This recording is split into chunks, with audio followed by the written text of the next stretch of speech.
Bismillahirrahmanirrahim. Assalamu alaikum, dear students. I hope so you all people are good and fine. Today we are going to start our lecture number 7.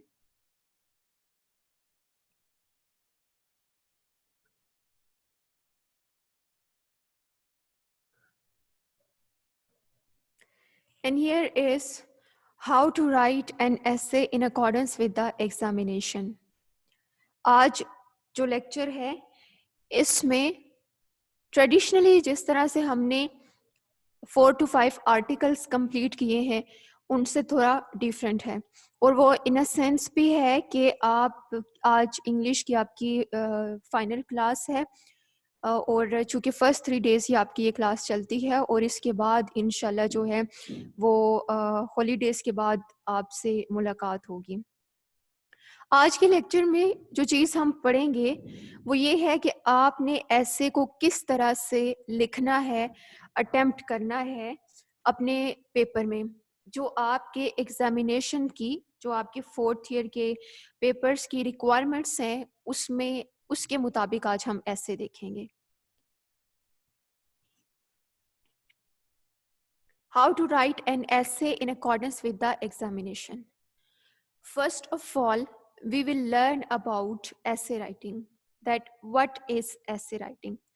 Essay writing क्या है? Types of essays. फिर जब हम essay लिखते हैं तो there are types of essays. हमारे essays जो हम लिखते हैं उनकी कुछ एग्जाम होती हैं वो पढ़ेंगे. Then essay writing method. What is the method of writing an essay? essay लिखने का तरीक़ाकार क्या है वो आज हम देखेंगे. और ऐसे राइटिंग मेथड में जो चीज़ें काउंटेबल हैं वो सबसे पहले मैं आपको सिखाऊंगी कि थीसिस स्टेटमेंट. थीसिस स्टेटमेंट क्या है, आउटलाइंस, मेन बॉडी ऑफ एसे और कंक्लूजन. और इसके अलावा जो है वो मैं आपको असाइनमेंट दूंगी फॉर वेकेशंस. आपको जो छुट्टियां हो रही हैं इनमें जो आपको असाइनमेंट्स दे दी गई हैं, मेजॉरिटी बच्चों ने कल कॉलेज से रिसीव कर ली हैं, तो उसमें आपने देखा होगा कि आपको you people are given 3 essays to prepare. आप लोग को 3 एसेस दिए गए हैं प्रिपेयर करने के लिए, जिनमें एडवर्टाइजमेंट है, वुमेन प्लेस इन सोसाइटी है और वुमेन रोल इन सोसाइटी है. और इसके अलावा जो आपको ऐसे दिया गया है वो सोशल इवल्स है. एम आई राइट? यही एसेस दिए गए हैं आपको.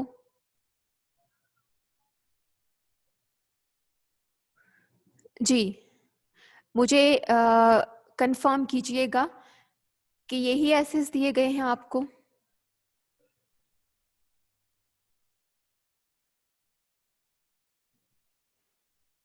All right. आज के लेक्चर में ये चीज़ें हैं आपके पास. ऐसे राइटिंग क्या है, एसेस की टाइप्स क्या हैं, ऐसे राइटिंग मेथड क्या है, उसमें thesis statement, outlines, main body of ऐसे और कंक्लूजन. मुझे ज़रा चैट में बताइएगा कि इससे पहले जो आपने एसेस लिखे हैं उनमें आपने ये चारों इसकी जो कंपल्शंस हैं इनको आपने कंप्लीट किया है. इससे पहले कभी भी किसी भी क्लास में अगर आपने ऐसे लिखा है तो मुझे बताइएगा कि आइदर आपने थीसिस स्टेटमेंट बिल्ड की है, आउटलाइंस बनाई हैं, मेन बॉडी ऑफ एसे पे आपने फोकस किया है, कंक्लूजन होता है आपका. ये चारों जो इसके कंपल्शंस हैं ये होती हैं आपके एसे में. जी, मुझे यस और नो में आंसर कर दें चैट में.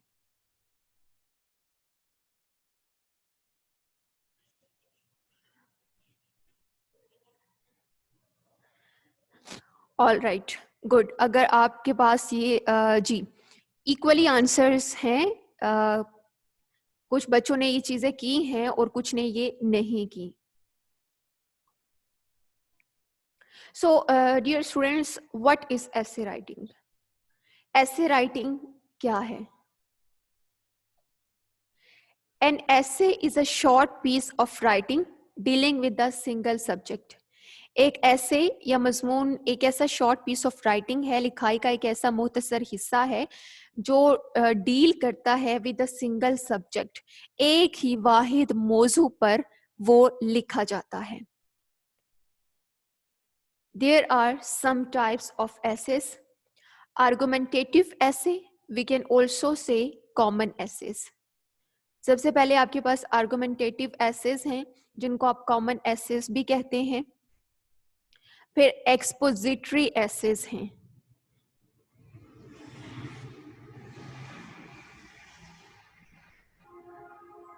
जी, आपके पास एक्सपोजिटरी एसेस हैं। इसके बाद आपके पास नैरेटिव एसे है, डिस्क्रिप्टिव एसे है। ये 4 काइंड्स हैं आपके पास एसेस की। आर्गुमेंटेटिव एसे आपको नाम से ही जाहिर हो रहा है। आपके पास आई होप सो कि आपके रजिस्टर्स और पेंसिल्स होंगी। आप जरा लिखिए आर्गुमेंटेटिव एसे में where you people build your argument, जहां पे आप अपना आर्ग्यूमेंट बिल्ड करते हैं।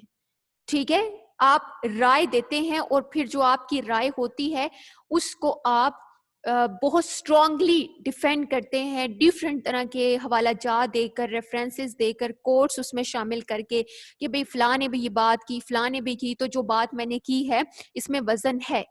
फिर एक्सपोजिटरी ऐसे आता है। एक्सपोजिटरी नाम से ही जाहिर हो रहा है there is something that you have to expose. कुछ ऐसा है जिसको आपने एक्सपोज करना है, जिसको आपने निकाल के दिखाना है। तो आप जहां पे कॉजेस बताते हैं, अगर कोविड-19 है और हम कहते हैं कि इसने ग्लोबलाइजेशन को बहुत जो है वो इसके बैक में है, कि अगर हम कहते हैं कि ग्लोबलाइजेशन की वजह से ये बहुत एक स्प्रेड हुआ ये जो है वायरस, तो आप देखते हैं कि ग्लोबलाइजेशन क्या है? Movement of people from country to country. लोग मूवमेंट कर रहे हैं। हम वक्त दिन रात ट्रेड्स हो रही हैं, दुनिया में तिजारत हो रही है, शिप्स आ रही हैं, जा रही हैं, तो ये ग्लोबलाइजेशन है। तो जब मूवमेंट होगी तो अगर कोई ऐसा फैलने वाला, इंसानों से फैलने वाला कोई ऐसा वायरस है, तो वो लाजमी सी बात है कि वो दूर दराज एरियाज तक भी जाएगा, जहां पे वो ओरिजिनेट नहीं भी हुआ वहां तक भी जाएगा। तो आपने जहां पे हकाइक खोल के सामने रख दिए, आपने एक्सपोज कर दी चीजें, आपने उनकी कॉजेस बता दिए, आपने उनके फैक्ट्स बता दिए, तो वो आपका ऐसे एक्सपोजिटरी ऐसे कहलाएगा। फिर ऐसे आता है नैरेटिव ऐसे। अब बाज़ औक़ात आप ऐसे मजमून ऐसे एसेस लिखते हैं जिनमें आप कोई ना कोई नरेशन देते हैं। आप कोई एक कह लें कि आप चीज को सिंप्लीफाई करते हैं, उसको बयान करते हैं, या एक कहानी की फॉर्म में आप चीजों को लेके चलते हैं, या आप कह लें कि आप ना तो कॉजेस में जाते हैं ना उसके फैक्ट्स में जाते हैं, एक बड़ा स्मूथली आपका वो चलता है। और इस तरह के एसेस हमारे एकेडमिक लेवल पे नहीं लिखे जाते, ये मैं आपको बता देती हूँ। डिस्क्रिप्टिव ऐसे जिसमें आप डिस्क्राइब करते हैं, जिसमें आप चीज़ों को बयान कर देते हैं। अभी शायद ऐसे आपको मेरे बताने से क्लियर ना हो चीज़ें, मैंने कुछ एग्जांपल्स भी इसमें ऐड की हैं जिनके जरिए मैं आपको बताऊंगी कि what type of essays are called argumentative essay and what kind of essay are called expository और नैरेटिव और डिस्क्रिप्टिव ऐसेज। तो वो आपको चीज़ें मजीद क्लियर हो जाएंगी। तो हमारे एकेडमिक में आप कह लें कि हमारे यूनिवर्सिटीज़ में, हमारे कॉलेजेस में, हमारे कॉम्पिटिटिव एग्जाम्स के अंदर जो एसेस लिखे जाते हैं वो मेनली आर्गुमेंटेटिव एसेस होते हैं या एक्सपोजिटरी एसेस होते हैं। और समटाइम्स हमारे पास कोई एब्स्ट्रैक्ट ऐसे भी आ जाता है, नैरेटिव ऐसे भी आ जाता है, जिसमें आप अपना पॉइंट बताते हैं। ठीक है, जिसमें वो आपको कोई सेट पैटर्न्स नहीं देता, आपको बस एक टॉपिक दे देता है। जैसे अगर मैं कहूँ कि frailty Dai name is woman, के ये शेक्सपियर की लाइन है कि जो वफादारी नहीं है, जो ऑनेस्टी नहीं है, ये इसका नाम जो है ये एक वुमन है। तो ये बात जो है वो शेक्सपियर ने कही। तो अब आप इसको जैसे मर्जी अपने अकॉर्डिंग लेके चलें इस स्टेटमेंट को, वो आप पे कोई कंपल्शन नहीं कहेगा, आपको नहीं कहेगा कि भाई तुम मेरी ये बात है तुम इसके साथ एग्री करो या ना करो। आप अपने स्ट्रॉन्ग करेंगे, आप अपने आर्गुमेंट्स देके अपनी बात को कर सकते हैं। तो आपके पास कोई कंपल्शंस नहीं होती। आर्गुमेंटेटिव ऐसे क्या है, इसमें आपको ये पॉइंट्स आपने माइंड में रखने हैं कि अभी आगे चल के मैं आपको पहचान भी बताऊंगी कि क्या आर्गुमेंटेटिव ऐसे है। फॉर्मिंग एन ओपिनियन विया रिसर्च।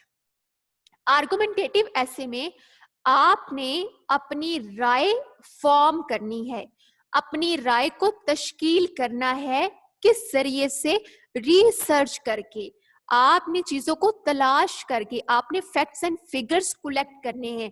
अगर आपने कहा कि पाकिस्तान में अनएम्प्लॉयमेंट है और इससे मुल्क के अंदर इंतशार पैदा होता है, बेचैनी पैदा होती है, लोग जो है वो उनको एक सर्टन लिविंग स्टैंडर्ड पर वो नहीं आते, तो ये ओपिनियन तो आपने कायम कर दी। लेकिन आप जब रिसर्च करेंगे तो आपको पता चलेगा कि अनएम्प्लॉयमेंट का ये रेशो है। और अगर अनएम्प्लॉयमेंट हमारे मुल्क में 5 to 7% है, तो इसके कॉजेस क्या हैं, इसकी वजूहात क्या हैं, उसके पीछे आप देखेंगे कि मुल्क के अंदर तो इलिटरेसी है, लोग पढ़े लिखे नहीं है। फिर आप इलिटरेसी का रेशो बताएंगे कि मुल्क के अंदर इतने लोग जो हैं वो अनपढ़ हैं, तो नौकरियां किस तरह से मिले। या फिर अगर मैं स्पेसिफिकली पाकिस्तान की बात करूं, तो टू बी वेरी रियलिस्टिक कि ये एक थर्ड वर्ल्ड कंट्री है, और इसमें आप देख सकते हैं कि हमारे पढ़े लिखे नौजवान जो हैं वो बेरोजगार हैं, वो एम्प्लॉयमेंट पर नहीं है। तो आप इस तरह के जो है वो फैक्ट्स एंड फिगर्स इसके अंदर डाल सकते हैं। Building an evidence based argument, आपने आर्ग्यूमेंट तो दे दिया, आपने बात कर दी, अब उस बात को आपने एविडेंस के साथ प्रूव करना है, आपने हकाइक लेकर आने हैं। ठीक है, आपने ये नहीं कि हवा में बात उड़ा दी, आपने बस बात कर दी, नहीं, आप जो है वो उसके लिए स्ट्रॉन्ग पॉइंट्स लेकर आएंगे, आप परसेंटेज बताएंगे चीजों की कि इतने परसेंट पे हमारी इकोनॉमी जा रही है, इतने परसेंट पे इस वक्त जो है वो हमारा इलिटरेसी रेट है।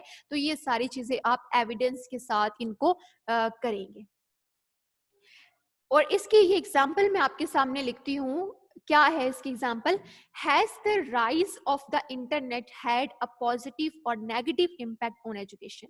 सो डियर स्टूडेंट्स, अगर आपको पेपर में ये टॉपिक आ जाता है, वो आपको एक स्टेटमेंट दे रहा है, has the rise of the internet had a positive और नेगेटिव इम्पैक्ट ऑन एजुकेशन, कि जो इंटरनेट का अपहेवल हुआ, जो हमारे यहाँ कंप्यूटर आया, मोबाइल फोन्स आए, टेक्नोलॉजी आई, तो ई लर्निंग है हमारे यहाँ, लोग जो है वो अभी आप देखिए, आप ऑनलाइन क्लास अटेंड कर रहे हैं, देयर इज अ डिस्टेंस, मेरे और आपके बीच में बहुत फासला है, आप कहीं और बैठे हुए हैं, मैं कहीं और बैठी हूँ, लेकिन आप तालीम हासिल कर रहे हैं। तो ये जो इंटरनेट है, इसने हमारी एजुकेशन पर क्या इम्पैक्ट किया है, वो पॉजिटिव है या वो नेगेटिव है? देखिए, अब यहाँ पे आपने एक आर्ग्यूमेंट बिल्ड करना है। ठीक है, ये आर्ग्यूमेंटेटिव ऐसे है, वो आपसे आर्ग्यूमेंट्स मांग रहा है। आपको यहां तक समझ आ गई है? मुझे चैट में यस लिख के बताइएगा कि अगर आपको यहां तक चीजें क्लियर हो गई हैं, तो मैं फर्दर आपको आगे लेके चलूं।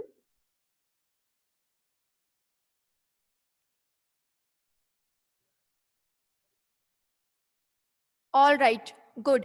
अगर स्टूडेंट्स अगर कहीं पे भी आपको कुछ समझ नहीं आता, तो आप उसको प्लीज लिख लें, क्योंकि क्लास के एंड पे मैं आपकी जब क्वेश्चंस एड्रेस करूंगी तो मैं आपसे पूछूंगी, आप बता सकते हैं तब। वो कहता है कि जो इंटरनेट है, इसने तालीम पे क्या इम्पैक्ट किया है, वो पॉजिटिव है या वो नेगेटिव है? अब मैं आपको एक टेक्निक बताती हूँ। अब आप जो है वो इंटरनेट देख सकते हैं, आप खुद सोचें, मैं आप पे नहीं इम्पोज करती कि मैं क्या सोचती हूँ, आप खुद सोचें। जब आप खुद सोचेंगे तो आप देखेंगे कि there are positive impacts on education, at the same time there are also some negative impacts on education। और एजुकेशन क्या है स्टूडेंट्स? एजुकेशन वही है जो तालीम आप हासिल कर रहे हैं। ठीक है, तो ये एजुकेशन क्या है? हमारे तालीमी इदारे इसमें आते हैं, हमारे स्टूडेंट्स आते हैं, हमारा निसाब आता है, तो आपने इन सारी चीजों के साथ डील करना है। तो आपने रिसर्च करनी है, आपने रिसर्च करके देखना है कि क्या पॉजिटिव इम्पैक्ट्स हैं और क्या नेगेटिव इम्पैक्ट्स हैं।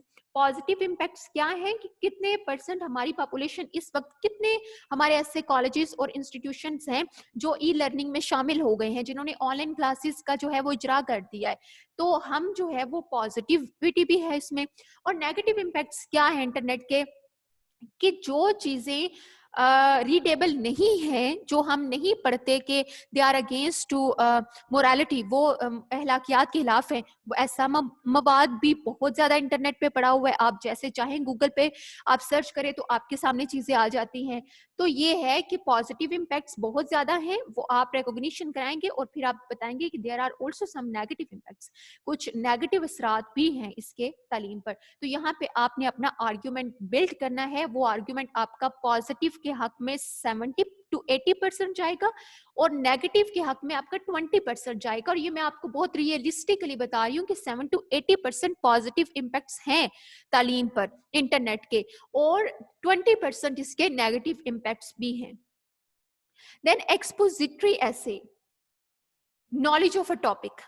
जब आपने चीज को खोल के बयान करना है तो मुझे बताइए कि क्या उस चीज के बारे में इल्म हासिल किए बगैर आप उस चीज पर बोल सकते हैं। अगर आपको यहाँ पे मैं कहती हूँ कि आप अनएम्प्लॉयमेंट पे बात करें, आप अनएम्प्लॉयमेंट को मैं एक्सपोजिटरी ऐसे की फॉर्म में आपको दे देती हूँ, तो आपने अनएम्प्लॉयमेंट की कॉजेज को एक्सपोज करना है, आपने सामने लेकर आना है। तो जब आपको अपने टॉपिक पे महारत ही नहीं तो भाई आप किस तरह से उसको एक्सपोज करोगे। हमने किसी का राज फाश करना होता है, if I am not wrong, Urdu में अगर मैंने राज फाश करना ही होता है, शायद करेक्शन आप मेरी कर दें, कि किसी का राज जो है वो जाहिर करना, बताना। तो अगर किसी का राज हमने बताना है, लेट्स सपोज पब्लिक में, तो उस राज के मुतालिक हमें जी अफशा करना। All right, thank you Taqdees for this nice correction, कि आपने अगर पब्लिक में किसी की बात बतानी है तो भाई आपको बात के बैकग्राउंड में पता होगा कि क्या क्या हुआ है, किस तरह से हुआ है, तभी तो आप बता सकेंगे।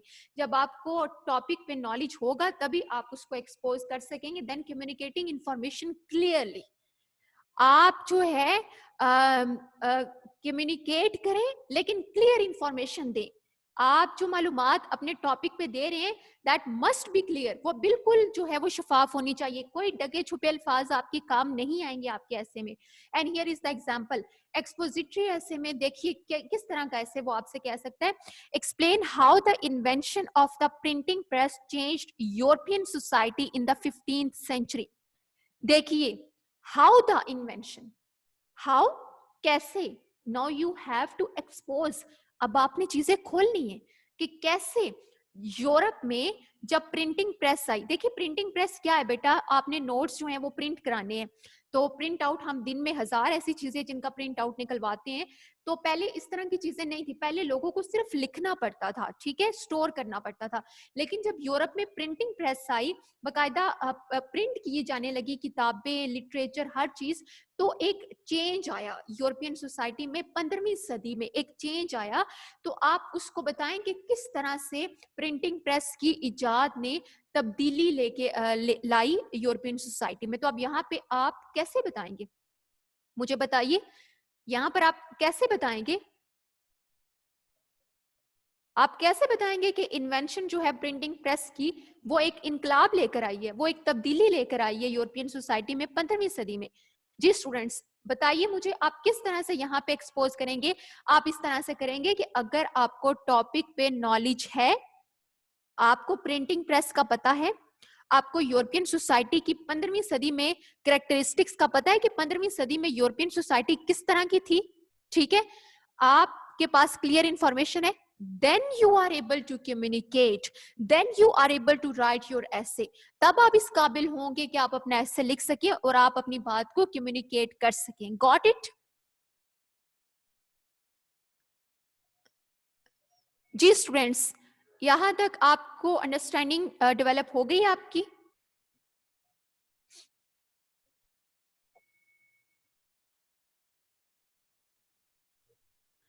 All right, then there is narrative ऐसे।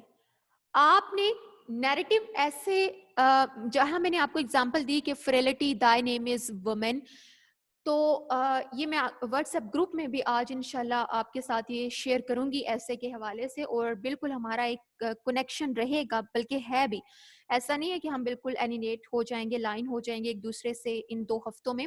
आपको कोई भी इशू हो तो यू कैन, आप डायरेक्टली जो है वो अब मुझसे पूछ सकते हैं। नैरेटिव ऐसे में आपने क्या करना है कि आपकी क्रिएटिव लैंग्वेज होनी चाहिए, आपके पास बहुत अच्छी वोकैबुलरी होनी चाहिए, लैंग्वेज का अच्छा इस्तेमाल करें आप, ताकि वो इम्प्रेस हो सके। प्रेजेंटिंग अ कंपेलिंग नैरेटिव, आप ऐसा ऐसा नैरेटिव जो है जी Mohammad Ibrahim, today is last class, our final class, क्योंकि कल से जो है वो आप लोग छुट्टियां हो रही हैं आपको। Presenting, if I am not wrong, अगर मैं गलत नहीं हूँ, गालिबन कल से ही जो है वो आपको छुट्टियां होनी है। प्रेजेंटिंग अ कंपेलिंग नैरेटिव, आपने इतना स्ट्रॉन्ग बात करनी है, नैरेटिव देना है अपना, कि वो कंपेलिंग लगे, एक लॉजिकल कनेक्शन हो, ए बी सी डी। ऐसा नहीं कि आपने अभी बात की कि मैं कॉलेज आई हूं, अभी मैं रात का खाना खा रही हूँ, ऐसा नहीं होता। कॉलेज आने में और रात का खाना खाने में बहुत सारे काम है जो मैंने करने हैं। तो आप कहें कि A B C D E एक लॉजिकल कनेक्शन है, आपने आइडियाज देने। देखिए मैंने कहा नैरेटिव ऐसे में वो आप पे इम्पोज नहीं करेगा, आपको कहेगा कि अपने आप ख्यालात का इजहार करो।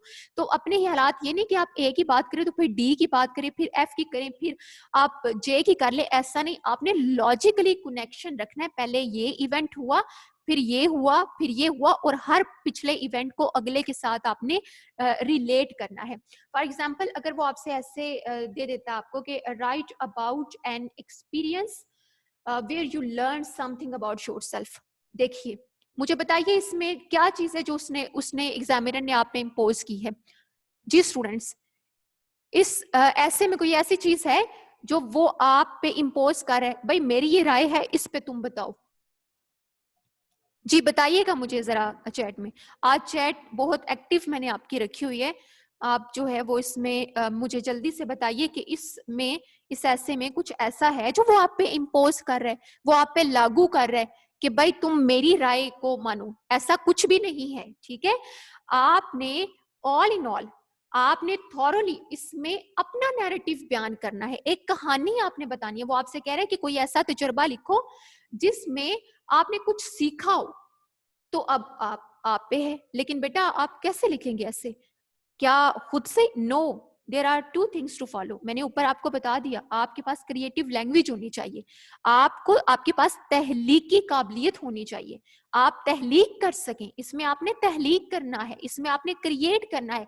इसमें आपके पास एविडेंसेस नहीं पड़े हुए, करप्शन नहीं है, अनएम्प्लॉयमेंट नहीं है, आपके पास क्लाइमेट चेंज नहीं है जिसमें आपको एविडेंसेस मिल जाएंगे। इसमें आपने खुद बताना है, और आपने कंपेलिंग नैरेटिव, आपने बहुत लॉजिकली अपने आइडियाज को एक्सप्लेन करना है। Yes, use self ability. अब आपने गूगल पे नहीं जा सकते, यूट्यूब पे नहीं जा सकते, अब आपके दिमाग के अंदर जो काबिलियत है आपने उसको पेपर में लेकर आना है। और मैं आपको बता दूं, पूरा एक साल आप पढ़ते हैं, पूरा एक साल आप तैयारी करते हैं फोर्थ ईयर की, थर्ड ईयर की, लेकिन सिर्फ 3 घंटे होते हैं जिसमें आपने 12 अपने 6-7 महीनों की जो एक सेशन आपका चलता है उसमें आपने काबिलियत बतानी होती है। तो वो 3 घंटों में, और वो उस 7, 8, 9, 10 सफ़ों से आपकी एबिलिटी को जज किया जाता है।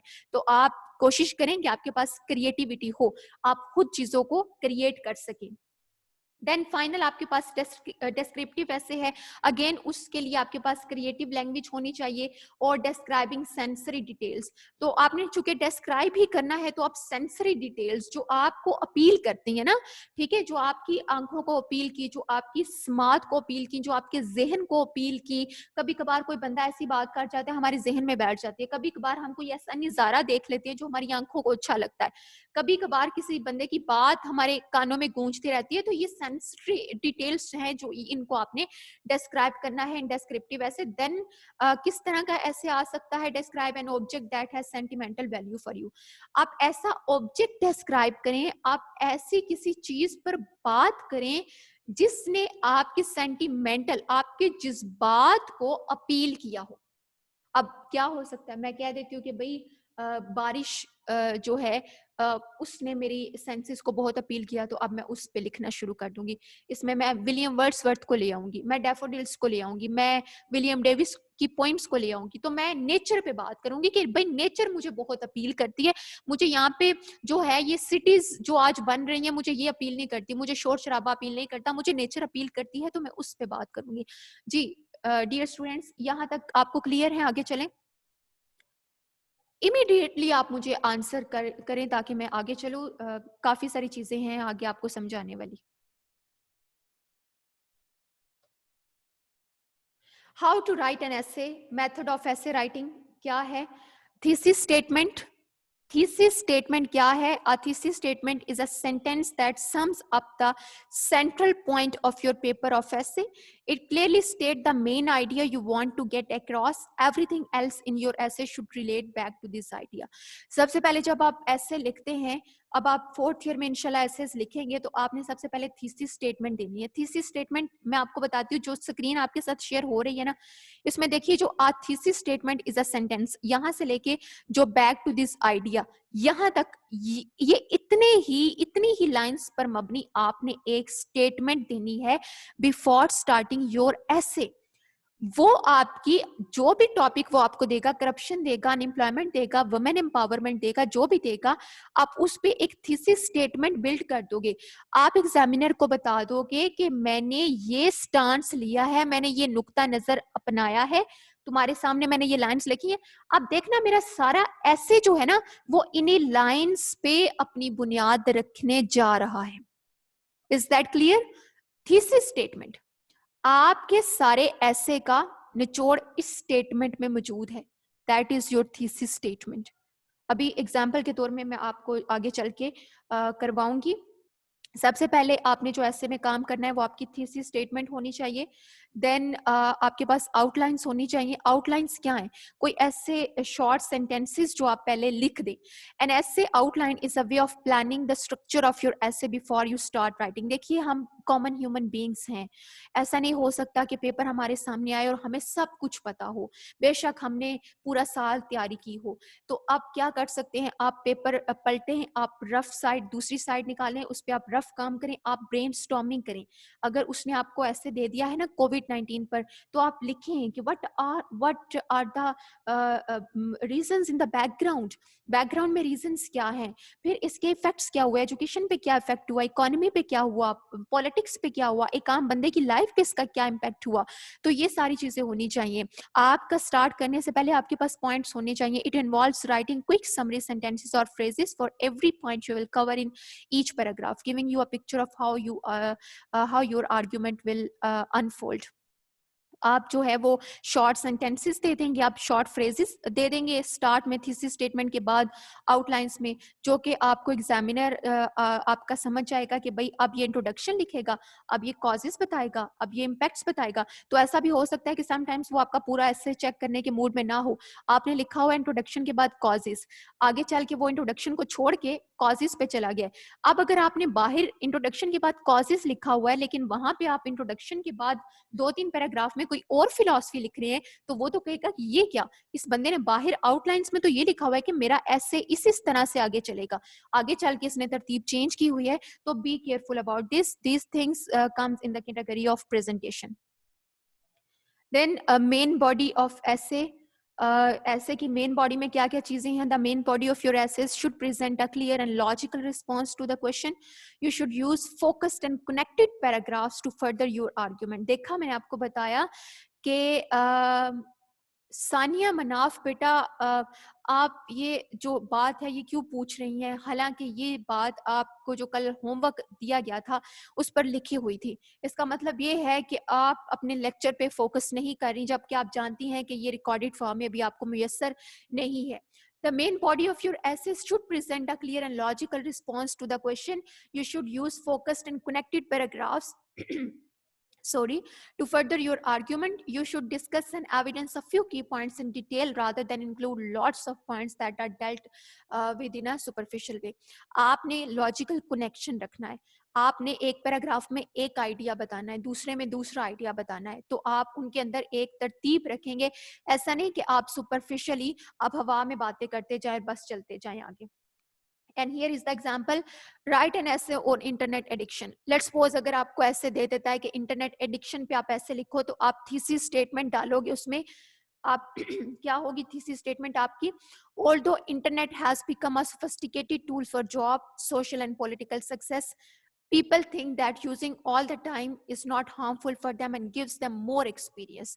but overuse of internet has disastrous effects on health, relations and study.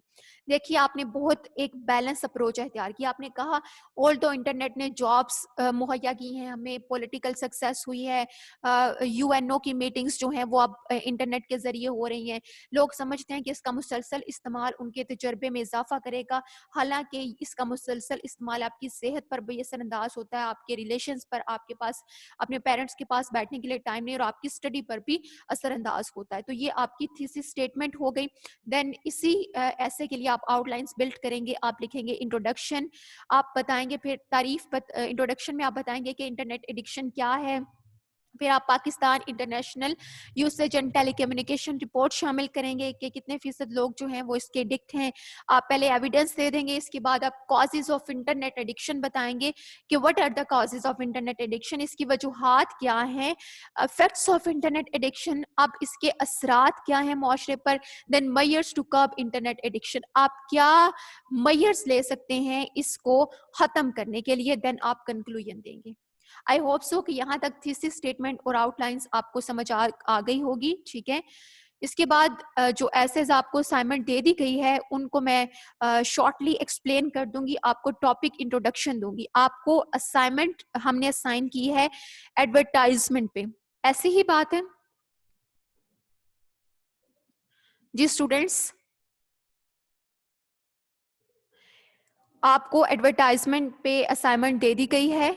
Topic introduction में आपको करा देती हूँ, एडवर्टाइजमेंट में आपको समझा देती हूँ, जिसपे आपने ऐसे पूरा लिखना है इस फॉर्मेट पे जो मैंने आपको समझा दिया है।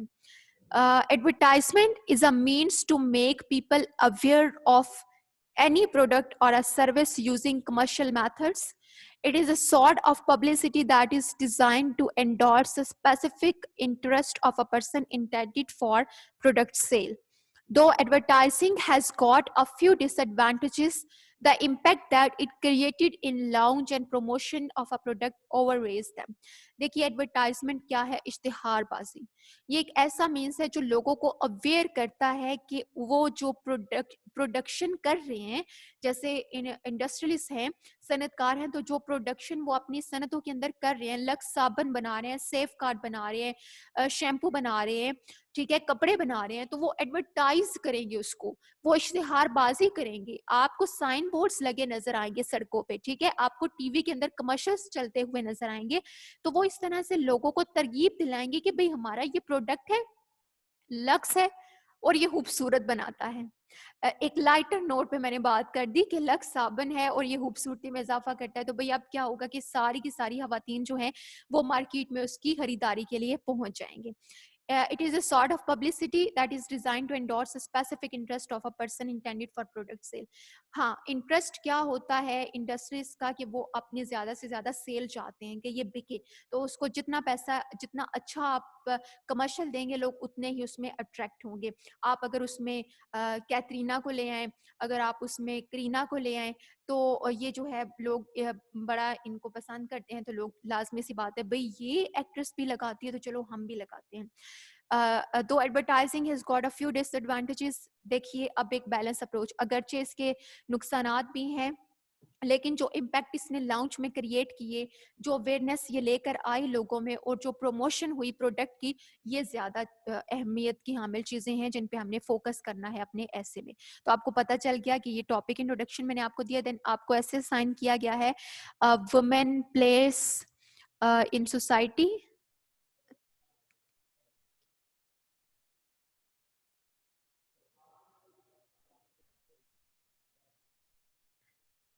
जी नो फोर्थ ईयर, आपको यही ऐसे साइन किए गए हैं। All that glitter is not gold, Taqdees ये आप किस हवाले से बात करी हैं बेटा, जल्दी से बताइएगा जरा। ये आपको कोई फर्स्ट ईयर की असाइनमेंट तो नहीं मिलती? उनकी ये स्टोरीज हैं, आपकी नहीं। All that glitter is not gold, ये तो फर्स्ट ईयर की जो है वो मॉरल स्टोरीज में आती हैं।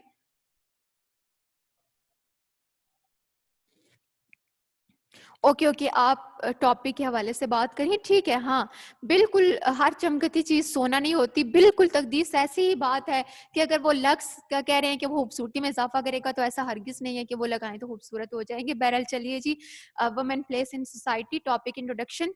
Women are an inherent part of society and can not be neglected due to their less power and authority.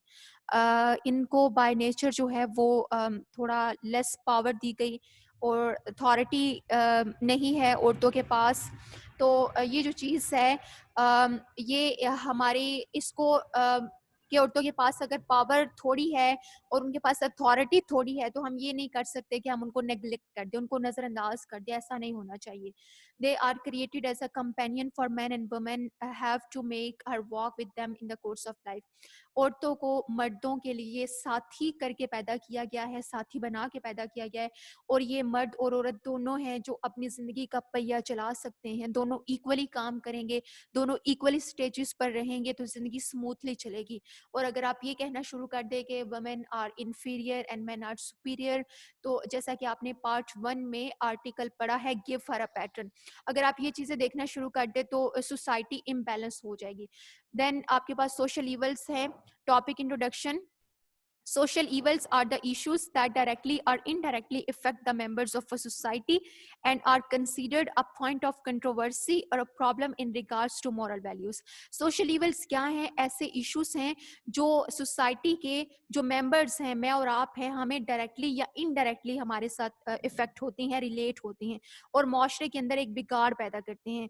और वो social evils क्या हैं? कास्ट सिस्टम, जात पात का निज़ाम, मेरी ज़ात ऊंची है तुम्हारी नीची है, पावर्टी, गुर्बत है, एडोरी सिस्टम है, जहेज देना, जेंडर इनइक्वालिटी, औरतों और मर्दों में जो फ़र्क किया जाता है, इलिटरेसी, नौहांदगी की शरह है, करप्शन है, बदउनवानी है, अनएम्प्लॉयमेंट है, बेरोज़गारी है और सो मैनी अदर्स। और इस तरह की कई ऐसी चीज़ें हैं जो सोशल इवल्स हैं, जो माशरे की बुराइयां हैं और माशरे को इम्बैलेंस करती हैं। तो आई होप सो कि आपको सारे पॉइंट्स क्लियर हो गए होंगे। आपने इन असाइनमेंट्स पे फोकस करना है। Take care of yourself. अल्लाह हाफिज।